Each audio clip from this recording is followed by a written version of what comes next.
Hello विद्यार्थियों, आप सभी को मेरा नमस्कार। मैं पूजा पांडे, आप सभी का स्वागत है आपके अपने YouTube चैनल आर्ट गंगा में। विद्यार्थियों, 2-3 दिन हो गया मुझे वीडियो में अपलोड नहीं कर पाई, इसके लिए सॉरी आप सभी से, क्योंकि विद्यार्थियों समय के अभाव के कारण ऐसा हुआ, समय नहीं मिल पाता है, इसलिए वीडियो अपलोड नहीं हुआ। जैसा कि विद्यार्थियों आप लोग जानते हैं, मेरी ऑनलाइन क्लासेस चलती हैं और ऑनलाइन क्लासेस इस समय इतनी ज़्यादा भीड़ है, इतनी ज़्यादा व्यस्तता है। डेली मान के चलिए, डेली 10, 20, 15, 50 ऐसे डेली एडमिशन होते हैं। तो इतनी ज़्यादा व्यस्तता होने के कारण वीडियो अपलोड नहीं हो पा रहा है। लेकिन आप लोग धैर्य बनाए रखिए, जब भी मुझे समय मिलेगा निश्चित रूप से मैं वीडियो ज़रूर आप लोगों को प्रोवाइड करवाऊँगी। और विद्यार्थियों, ऑनलाइन क्लासेस में भाई 2 घंटे 2.5 घंटे की क्लासेस चलती हैं, तो उसमें जाहिर सी बात है ज़्यादा चीज़ें आपको मिल जाती हैं। और ज़्यादा ही नहीं, देखिए मेरा पढ़ाने का जो एक अलग तरीका है वो ये है कि कितना आपको मैं बता दूं, कैसे आपको मैं पूरा पेपर सॉल्व करा दूं, कितनी अच्छी तैयारी करा दूं, यही मेरा एक उद्देश्य है पढ़ाने का। और विद्यार्थियों, ये कोई उद्देश्य नहीं है मेरा, और ये कोई मेरा तरीका भी नहीं है कि मैंने जो है मैजिक बोर्ड तैयार कर लिया और उसमें सारा कंटेंट जो है बस रीड करते चले गए। ऐसे ऐसे इसको पढ़ने से कोई फ़ायदा नहीं होने वाला है, क्योंकि सीधे सीधे क्वेश्चन, ये मैथ और हिंदी ज्योग्राफी नहीं है। यहाँ क्वेश्चन अपने आप चेंज होते हैं, आंसर अपने आप चेंज होते हैं। जैसे थोड़ा सा अगर कुछ क्वेश्चन में थोड़ा सा हेर फेर हुआ, आंसर तुरंत आपका चेंज हो जाएगा। तो ये समझने की चीज़ें हैं, आपको आंसर कैसे करना है ये बहुत ज़रूरी है आपको जानना। और रही बात विद्यार्थियों बुक की, तो बुक आप लोग जितनी बुकें आप लोगों ने ले रखी हैं उन बुकों में मेरी बुक सर्वश्रेष्ठ पाएंगे, इतना मैं बहुत अच्छे से समझती हूँ, बहुत अच्छे से जानती हूँ। मेरी बुक इतनी बढ़िया, इतनी ज़बरदस्त बुक है, आपको कोई कन्फ्यूजन नहीं छोड़ रही है वो बुक। पहली बात तो कोई कन्फ्यूजन नहीं है। और मैं उन बच्चों से या उन स्टूडेंट से अनुरोध करूंगी कि जिनके पास मेरी बुक पहुंची है, कृपया अन्य साथियों को मेरी बुक के बारे में सही जानकारी अवश्य दें। आप लोग YouTube के माध्यम से या फ़ोन के माध्यम से या किसी भी एक एडवर्टाइजिंग कोई भी माध्यम अपनाएं और मेरी बुक का जो भी सही चीज़ें हैं उनको आप निश्चित तौर पर सभी को बताएं। इससे सभी जो बच्चे, जो स्टूडेंट्स तैयारी कर रहे हैं उनको बहुत ही सहायता मिलेगी। मेरी बुक इतनी अच्छी है कि आप लोग जब पढ़ेंगे तब जानेंगे, मेरे कहने से कुछ होने वाला नहीं है। मैं तो भाई, मेरी चीज़ है तो मैं तो कहूँगी ही, जाहिर सी बात है। लेकिन आप जब पढ़ेंगे समझेंगे तो इस चीज़ को जानेंगे। आइए चलते हैं अपने टॉपिक पर, और आपका टॉपिक है सित्तनवासल की गुफा। सित्तनवासल की गुफा जो है बहुत ज़्यादा यहाँ से आपको नहीं पूछा जाता है। सित्तनवासल की गुफा पढ़ना तो निश्चित तौर पर पढ़ना है, लेकिन जो ज़्यादा फोकस करता है वह आपके यही से फोकस करता है कि कहाँ है और किसने खोजी है, सन क्या है, नदी क्या है, क्योंकि बहुत डीप में यहाँ कुछ ज़्यादा मिला नहीं है। इसकी वजह से यहाँ पर कुछ ज़्यादा चीज़ें नहीं मिली हैं, तो यहाँ से ज़्यादा कंटेंट नहीं उठाएगा। और देखिए आप लोग कि क्या आपको पढ़ना है यहाँ पे।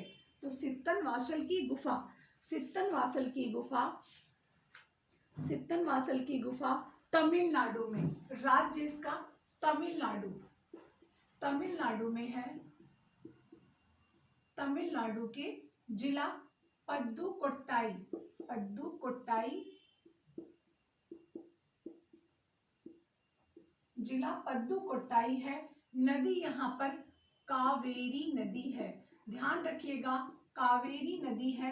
कृष्णा नदी यहाँ पर नहीं है विद्यार्थियों, क्योंकि मैं देख रही हूँ कितने टीचर्स कृष्णा कृष्णा कृष्णा बताए जा रहे हैं। कृष्णा नदी यहाँ पर नहीं है। 2011 में माध्यमिक सेवा चयन बोर्ड आयोग द्वारा जो परीक्षा आयोजित हुई थी उसमें यह क्वेश्चन आया हुआ था, और उसमें माना गया था कि यहाँ पर कावेरी नदी है, कृष्णा नदी नहीं है। इसलिए विद्यार्थियों आप लोग कावेरी ही लगाएंगे, कृष्णा को नहीं छुएंगे। स्थान किस स्थान पर है? तो ये नदी ये गुफा जो है तमिलनाडु के पत्तुकोट्टाई में है। खोज इसकी 1934 ईस्वी में, खोज इसकी 1934 ईस्वी में है। और इसके खोजकर्ता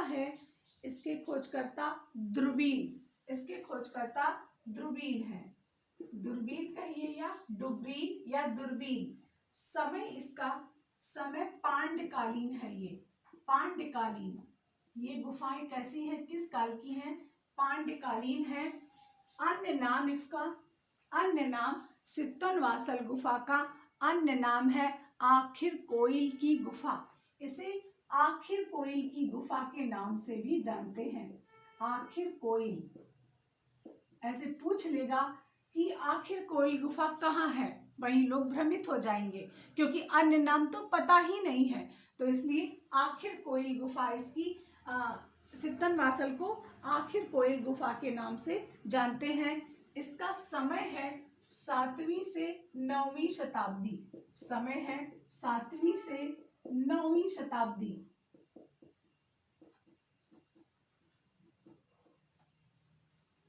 इसको देखिए, खोजकर्ता अलग बात है, देखने के वे में अलग चीज है। खोजकर्ता इसके दूरबीन हो गए हैं और टी.एस. गोपीनाथ ने इसको सर्वप्रथम देखा था। तो देखा किसने? टी.एस. गोपीनाथ ने। टी.एस. गोपीनाथ ने इस गुफा को सर्वप्रथम देखा था। यहाँ चट्टान कैसी है? ग्रेनाइट चट्टान है। ग्रेनाइट चट्टान है यहाँ पर। और चित्र, सबसे मेन क्वेश्चन बनेगा आपका, चित्र यहाँ पर कहाँ पर बने हुए हैं? तो चित्र यहाँ पर बने हैं छत तथा स्तंभों पर। छत तथा स्तंभों पर यहाँ पर चित्र बने हैं। ध्यान रखिएगा, क्वेश्चन ऐसे ही पूछता है, चित्र कहाँ बने हैं, कौन सा चित्र है और यहाँ की टेक्निक क्या है। यहाँ की टेक्निक क्या है? तो यहाँ की टेक्निक सित्तनवासल में, यहाँ की टेक्निक टेम्परा टेक्निक में और फ्रेस्को ब्यूनो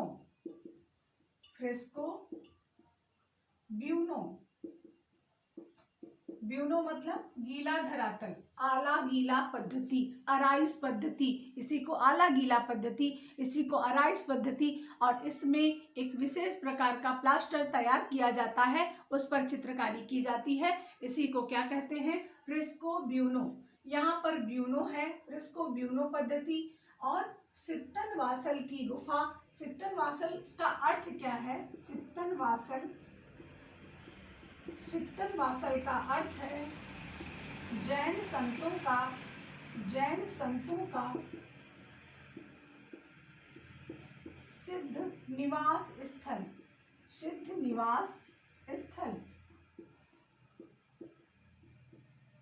ये सित्तनवासल का अर्थ है। ये गुफा जैन धर्म से संबंधित है। ये गुफा जैन धर्म से संबंधित है। इसके अलावा भी यह गुफा जो है अन्य धर्म से संबंधित भी कही जा सकती है, क्योंकि यहाँ पर कुछ ऐसे भी चित्र प्राप्त हुए हैं जो जैनों से इतर भी हैं, जैनेतर हैं। जैन के तो है ही हैं, लेकिन जैन से इतर भी चित्र यहाँ पर प्राप्त हुए हैं। तो यहाँ पर यह गुफा जैन धर्म से संबंधित है। जैन धर्म से संबंधित है यह गुफा।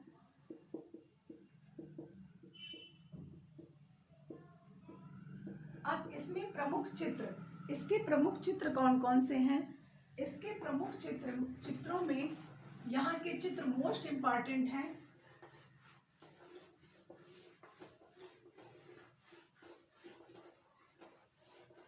इसके प्रमुख चित्रों में आते हैं आपके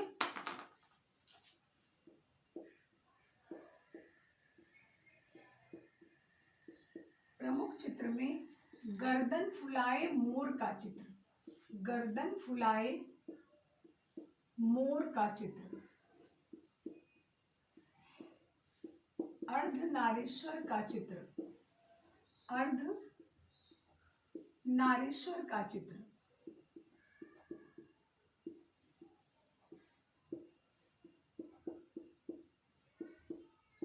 गर्दन फुलाए मोर का चित्र, अर्धनारेश्वर का चित्र, और यहाँ पर सरोवर में कमल वन का चित्र। सरोवर में कमल वन का चित्र, कमल दल कहिए चाहे कमल वन कहिए, कमल दल का चित्र या कमल वन का चित्र। 3 दिव्य पुरुष आकृतियां, 3 दिव्य पुरुष आकृतियां।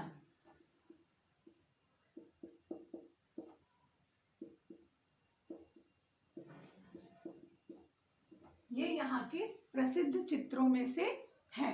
ये आपकी सित्तनवासल गुफा में जो महत्वपूर्ण चीजें थी उनको मैंने आपके सामने रखा है। जैसे सबसे महत्वपूर्ण चीज है चित्र कहाँ पर बने हैं। हमेशा पूछता है अजंता के चित्र किस टेक्निक में बने हैं, यहाँ के चित्र कहाँ बने हैं। तो ध्यान रखिएगा, यहाँ के चित्र छत और स्तंभों में। और कहाँ पे छत और स्तंभों में? कहाँ? बरामदे में। बरामदे की गुफा के बरामदे में छत तथा स्तंभों पर चित्र यहाँ के बने हैं। ये गुफा जैन धर्म से संबंधित है प्लस जैनेतर भी है। जैन धर्म से संबंधित होने के साथ साथ जैनेतर भी है ये गुफा।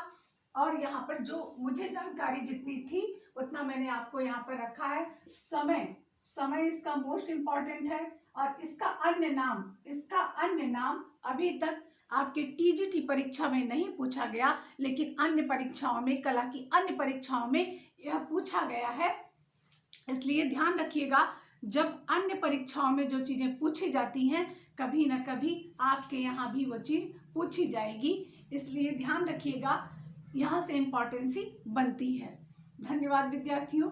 और विद्यार्थियों, मेरी ऑनलाइन क्लासेस शुरू हो गई हैं। जो विद्यार्थी इच्छुक विद्यार्थी, क्योंकि कई ऑनलाइन क्लास चल रही है हमारी, जो इच्छुक विद्यार्थी पढ़ना चाहते हो वो संपर्क कर लें। 31 तारीख तक, मे भी 31 तारीख तक उनको कुछ छूट पर जो है एडमिशन हो रहे हैं, क्योंकि कुछ विद्यार्थी ऐसे हैं जो मध्यम वर्गीय परिवार से हैं, तो वो ज़्यादा भाई फीस अफोर्ड नहीं कर पाते हैं। ये प्रबंध उन लोगों के लिए ऐसा किया गया है जो बहुत इच्छुक हैं, जो परेशान है पढ़ने के लिए। मैंने अपनी तरफ से कहा भाई छूट देना है, ज़रूरी है, क्योंकि सभी को लाभ मिलना चाहिए। ऐसा नहीं है जिसके पास पैसा नहीं है वो लाभ ना ले, ऐसा नहीं है। सब विद्यार्थी, जितने विद्यार्थी पढ़ना चाहते हो मुझसे, वो ज़रूर संपर्क करके और अपना स्टार्ट कर दें, क्योंकि ये 30 और 31 तक शायद ये प्राविधान हमारे ऑपरेटर ने बना रखा है कि जो बच्चे एडमिशन लेना चाहेंगे वो इस समय में लेंगे तो उनको कुछ रियायत, फीस में कुछ रियायत दी जाएगी। देखिए विद्यार्थियों, फीस में रियायत बहुत ज़्यादा नहीं करनी चाहिए। आप लोग देख रहे हैं कि क्या हाल है मार्केट में। जानते हैं विद्यार्थियों, 2,000-1,500 रुपए में मैंने कई बार कहा है आपको 4 महीने 6 महीने कोई नहीं झेल पाएगा, और लास्ट टाइम पे क्या करेगा, आपको छोड़ देगा वहीं पर। तो ये विद्यार्थियों, ये सही नहीं है। और अच्छा, आप 2,000 या 1,000 या 1,500 जो भी फीस पे करते हो किसी के यहाँ, मैं नहीं जानती किसके यहाँ, लेकिन मैं इतना जानती हूँ कि जो फीस आप पे करते हैं और बार बार पे करते हैं, उससे तो कहीं ज़्यादा अच्छा है एक बार अच्छी जगह पढ़ लेना, वो ज़्यादा मैं अच्छा समझती हूँ। और समय का लॉस कितना होता है ये आपसे अच्छा कोई नहीं समझेगा। जब रिजल्ट आता है, पता चलता है मेरा नहीं हुआ, तब उस सब्जेक्ट में आपको कितना दुखी महसूस होना पड़ता है और कितना लोगों का झेप सहना पड़ता है। इसलिए विद्यार्थियों, सही पढ़िए, सही की जगह जाइए, क्योंकि सही से आपका भला होने वाला है। अन्यथा आप तो जान रहे हैं कंपटीशन कितना टफ है, ये आप भी जानते हैं और हम भी जानते हैं। धन्यवाद विद्यार्थियों, ऐसे पढ़ते रहिए, आगे बढ़ते रहिए। इन्हीं शुभकामनाओं के साथ हम आपको अपने अगले वीडियो में मिलेंगे। नमस्कार, धन्यवाद।